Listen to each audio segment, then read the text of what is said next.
Indian Citizenship Act is primarily governed by the Constitution of India and the Citizenship Act of 1955. The right of citizenship in India commenced only upon its independence. The British rule provided no such right. The pre-independence era had the British Citizenship and Alien Rights Act of 1914, which got repealed in 1948. Indians were provisionally classed as British subjects without citizenship under the British Nationality Act. The partition of India in 1947 had resulted in large-scale population movements across the new borders separating India and Pakistan. And the people were liberated to reside in a country of their choice and acquire that nation's citizenship. In this context, the Constituent Assembly limited the scope of the Constitution's citizenship provisions for addressing the immediate purpose of determining the citizenship of these migrants. The Citizenship Act, later enacted by the Parliament in 1955, made specific provisions for the citizenship requirements and eligibility. As we Indians embark on our voyage of 75 years of independence, Sansad TV compliments this said incredible journey by bestowing a series titled 75 Years Laws That Shaped India. A unique program discussing different laws that have been embraced during these golden years. I'm your host Hemant Batra, back with another episode in that series. Today we are discussing the Citizenship Act 1955.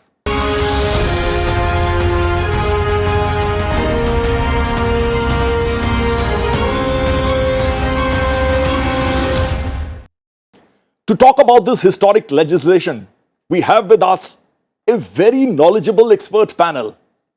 Joining us are KJ Alphons, Member of Parliament, former Union Minister, lawyer, and a very accomplished former IS officer. Welcome, Mr. Alphons. Thank you. We are also joined by Jaideep Gupta, Senior Advocate, Supreme Court of India. Jaideep is also qualified for the English bar. For last more than 3 decades, he has assisted the Supreme Court of India in several important and significant matters. Welcome, Jaideep. Thank you. So let's get to the discussion. Let me begin with you, Mr. Alphons. Mr. Alphons, Articles 5 to 11 of the Constitution of India deal with the citizenship of India. Though these articles do not contain any provision with regard to methodology or processes for acquisition of citizenship or termination of citizenship, let's say.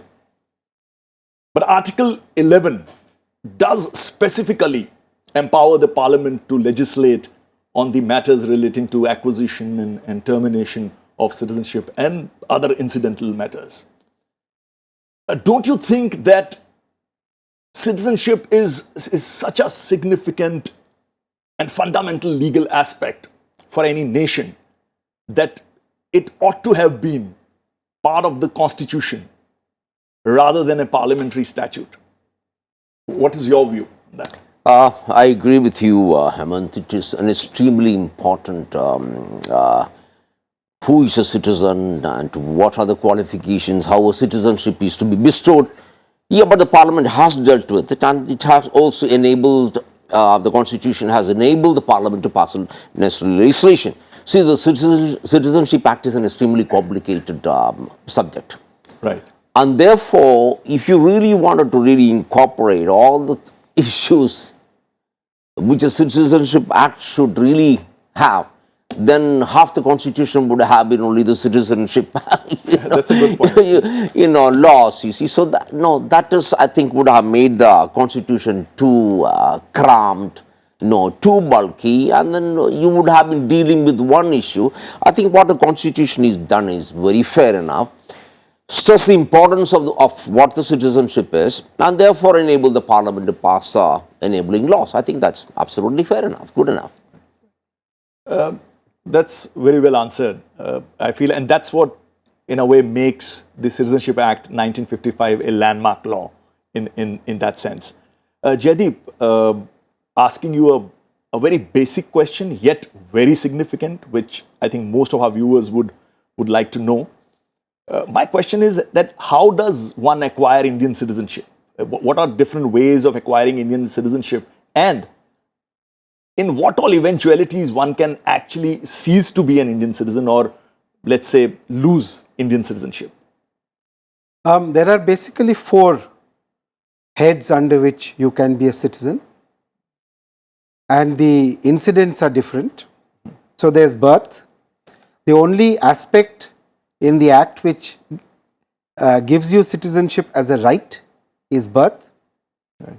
Then there is descent, which is a situation where you have descended from somebody who is a citizen of India, or parents who have been citizens of India.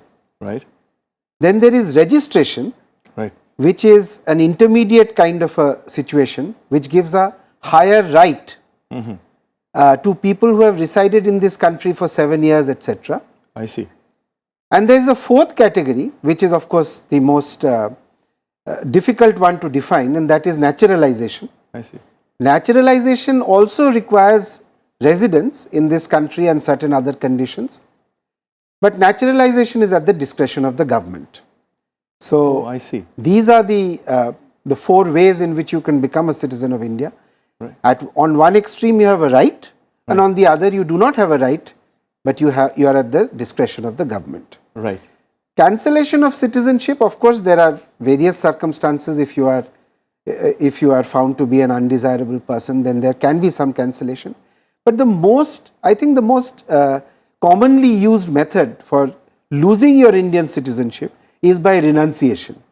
Oh. Many people who, when they accept, or they have lived abroad for a long time and they have accepted the citizenship of another country, since we do not allow dual citizenship, Right. we require that if somebody acquires the citizenship of another country by whatever process, Right. then that person must renounce his Indian citizenship. But is that automatic? No, it's not automatic. He has to apply, I see. but he is required to apply. In many of these situations, he must. Let me interject here, Jaideep. For instance, let's work on an illustration. If somebody was to apply foreign citizenship and he gets it, so there is no prior permission required to apply for foreign citizenship. No. So not once required. somebody acquires a foreign citizenship, Yes. so for a limited period, he has a dual citizenship, to say so. You're Isn't right. it? Because You're you're right. saying renunciation is not automatic. Yes, quite right. In that sense. Quite right. But what happens is, let us say a person has basically emigrated to the United States, Right. and he has lived and worked there for whatever, 20 years maybe. He is offered an American citizenship. He will first get an American citizenship and a passport. Right. After he gets the passport, within a few days, he has to apply for renunciation. Renunciation. Okay. Now, this renunciation he has to do it. Obviously. Because if he doesn't, just consider what will happen if he comes to India and presents his Indian passport. Right. Then he's making a false declaration. False declaration. Yeah, absolutely. So therefore, he will not only be prosecuted maybe in this country, he is in danger of losing his citizenship in the US. Right. So he will do it. He'll do it. He will do it.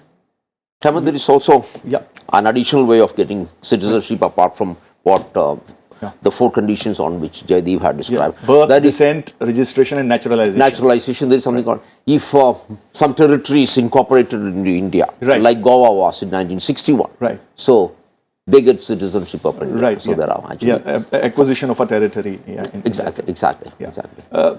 Mr. Alphons, we were talking about dual citizenship. India does not allow or permit dual citizenship, whereas most nations in the world, to my knowledge, about 100 nations in the world, both developing and developed countries, they offer or let's say allow dual citizenship for their citizens. Why does India not allow dual citizenship? Can you throw some light on this particular aspect of public policy, which is restrictive in a way? Hemant, I think as it is, we have far too many people in this country. On a lighter note, if you see my debate on population control the other day in Parliament, we have 1.4 billion people, close to that. Right. So we don't want to add another, another billion by granting citizenship. No, that's on a lighter note. Yeah. I think as of today, my count is about 60 countries in the world have a dual citizenship, possibly not 100.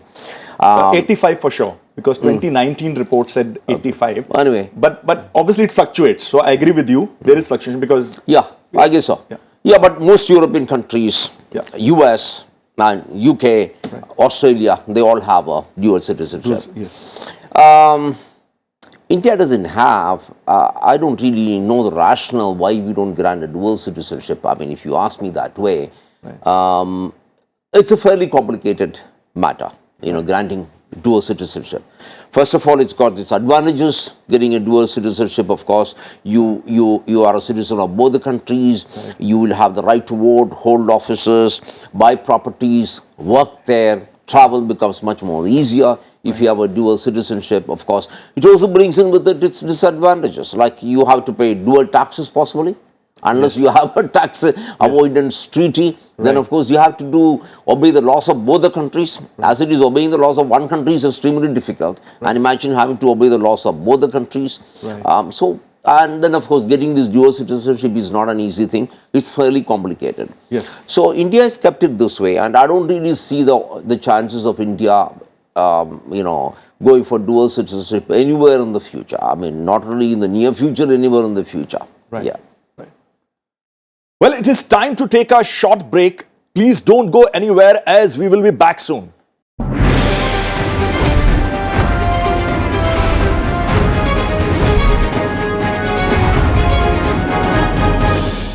Welcome back after the break. Today we are discussing the Citizenship Act 1955.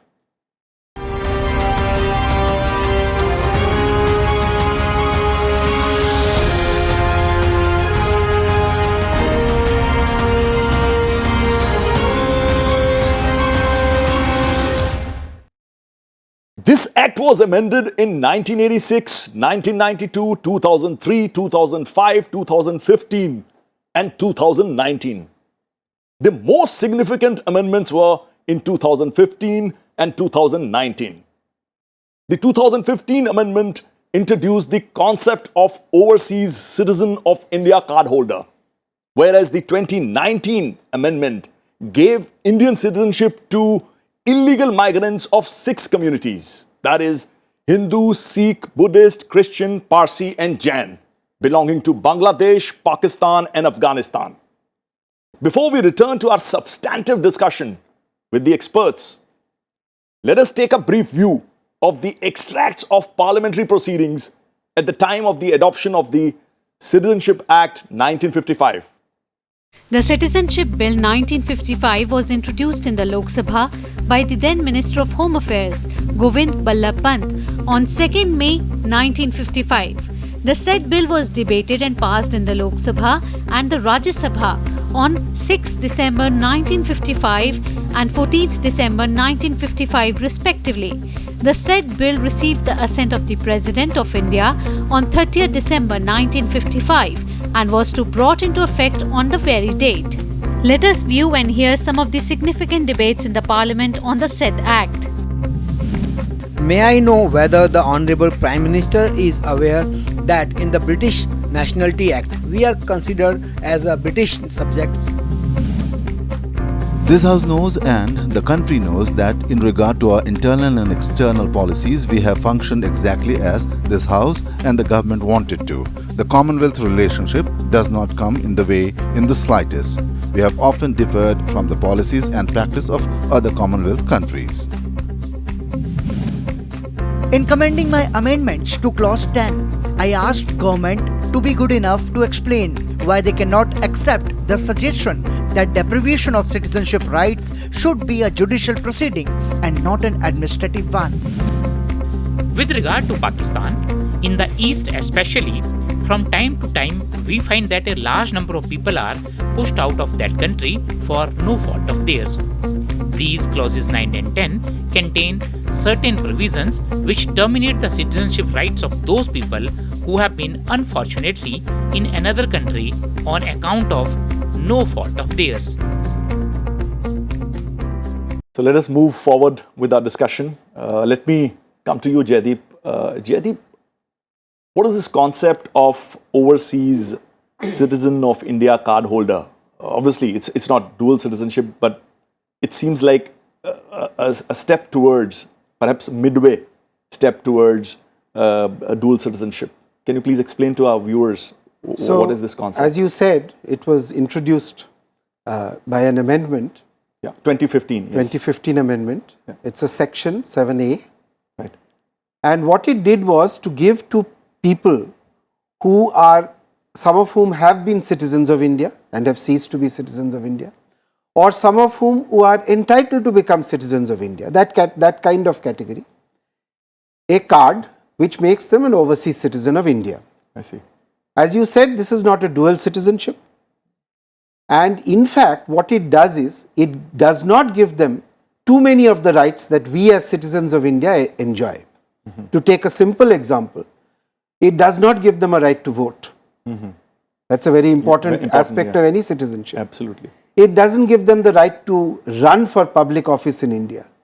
So you see, most of the aspects that a citizen expects when he is a citizen of a country is not given to an overseas citizen of India. Right. What they are given are certain benefits. Benefits like easier travel in India, coming to India becomes easier for them. They are given certain benefits of various concessional rates which are available for entering into a monument, you know, that kind of thing. So it is certainly a step toward dual citizenship, but the essential aspects of citizenship is not actually conferred by this card. Right. If we do ever decide to go for dual citizenship, it will be a completely, it will require a complete overhaul of this system. Yes. Right. Mr. Alphons, we discussed 2015 amendment, and we can't go out without discussing 2019 amendment. It's a historic amendment, and which has been part of a lot of debate and even legal challenge. Can you please tell our viewers about this 2019 amendment, which allowed people from 6 communities, rather migrants from 6 communities, to seek Indian citizenship? Yeah, put in simple language, it's very simple. Hindus, Christians, Sikhs, Parsis, and Jains. Yeah. From Pakistan, Afghanistan and Bangladesh, who have come to India before 31st of December 2014, they will not be considered to be illegal immigrants. Right. That's number one. So we have amended section 21B of the Citizenship Act, Right. which defines who is an illegal immigrant. Okay. So these people will not be considered to be illegal So immigrants. that label has been taken away. Now, what benefit does he get? It's simple. Yes. To become a naturalized citizen, it generally takes 11 years. Right. Yeah. Now it's been reduced to, for this category of people, it's been reduced to 5 years. I see. Yeah. So the citizenship process is being fast-tracked. They become citizens much easier. Right. And even before they are conferred the citizenship through this procedure, they will not be considered to be illegal immigrants, which means they will not be deported. Right. So this is immediate benefit. What's the rationale? Right. Why these 3 countries and why, of course, these communities? Very simple. These 3 countries have a constitution which says that they are Islamic republics. Islamic republics. I see. And therefore, these categories of people, these 6 categories of people, we have records to say that they have been persecuted in these countries, and large number of people have been fleeing those countries. Right. And obviously, a natural home for these people should be India, because India has always received people. I mean, that's the way Indian philosophy has been the way of life has been. So we've taken a political call, practically, that since they are persecuted in those countries, they are fleeing from those countries, Right. we should give them a refuge. Like take even during the Second World War. Right. When nobody wanted the Jewish community from Poland, it's a Maharaja of Jamnagar who gave them refuge. Yes. With the result even today that every year they keep coming back to Jamnagar. So India has a tradition. Now a question would be asked, and this has been the main debate, as to why are Muslims left out? This has been the main debate. Right. Very simple. These three countries are Islamic republics. We They have are no a majority. reason. Yeah, They are a majority. They are Islamic republics, and therefore we have no reason to believe that they have been persecuted in those countries. Yes. And therefore the simple logic. Right. Yeah. And these migrants from these communities obviously are minorities there. They are minorities, They're including Hindus are minorities. Right. And therefore, if they feel that they are persecuted, and we know that there are serious issues in Pakistan and especially in Afghanistan, and less of it in Bangladesh. Now, under the present dispensation in Bangladesh, we don't really have a problem, but there was a dispensation earlier under which there were issues. And so we feel that, yes, I think they need to have a home.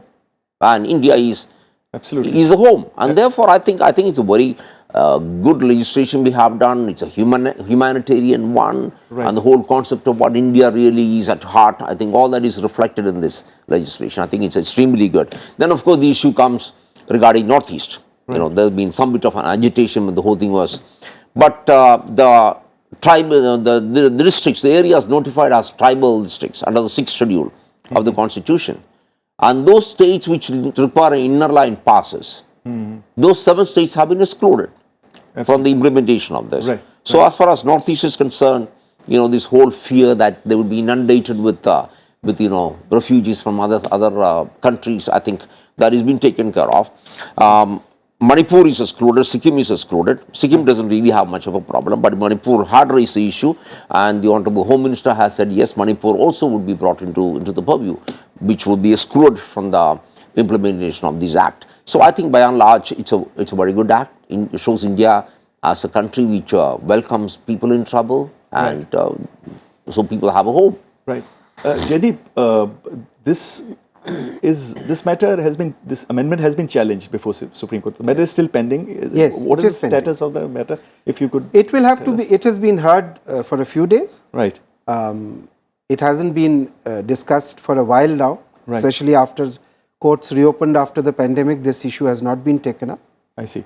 I don't want to comment on the merits, but the issue which has been raised is that the Indian Constitution being secular and giving equal rights to all communities, whether we should have any legislation which makes a distinction between Muslims and others. And that is the issue which the Supreme Court is hearing at this point of time. So we will see what but the judges on that issue, I mean, I think in several cases, Supreme Court has laid down that a reasonable classification is permissible under Article 14, and therefore we believe that this is a reasonable classification. Right. That when we have people, you know, who have been persecuted in particular places, and those people being allowed to, you know, to get a citizenship faster through the naturalization process, we believe it's a reasonable classification under the Constitution. Right. And quickly, I think we have very little time left. One last question to you, Mr. Alphons. This Act has been in place for almost 7 decades now, and several amendments have also taken place. Do you think it needs a revamp now, or some kind of a overhaul? Not really. We keep on actually amending the Constitution has been amended over 100 times, even though it's a beautiful Constitution. So as we go on, and this of course Citizenship Act also has been amended several times. With the changing needs of the time. Said, needs of the time we can amend. I don't think we need to go for a completely new legislation. No, I don't think it's necessary. Absolutely. Yes. Well, it is time to take viewers' question. We have a question from Udita Joshi from Vadodara, Gujarat. Let's listen in. What if the parents are citizens of India and a child is born in a foreign country? Would the child be a citizen of India? Jaideep? That is precisely what a citizenship by descent is expected to provide. For whatever reason, up to 1992, the legislation is that if the father is a citizen of India, then by descent, a child born outside India will be a citizen of India. I see. But in 92, and I cannot just now say what is the significance of the date, 10th of December 1992, after this date, any one parent being a citizen of India is sufficient for the purpose of getting citizenship by descent. I see. So if the mother is, then that's also possible. That's also possible. There are some refinements to this. There are some qualifications to this, but broadly that's the intent there. Right. Well, when the articles dealing with the citizenship were being debated in the Constituent Assembly, Dr. B.R. Ambedkar had emphatically said these articles were not to become a permanent law of citizenship for the country. The business of laying down the permanent law of citizenship was left to the Parliament, and thus came the Citizenship Act 1955, which was discussed in this episode with our guest. Thank you so much, Mr. Alphons. Thank you so much, Jaideep, for giving your expert views. Well, that's all we have in this edition of the program. You can send your feedback at Sansad TV at sansad.nic.in. You can also connect with us on various other social media platforms. Thank you for watching. Goodbye and namaskar.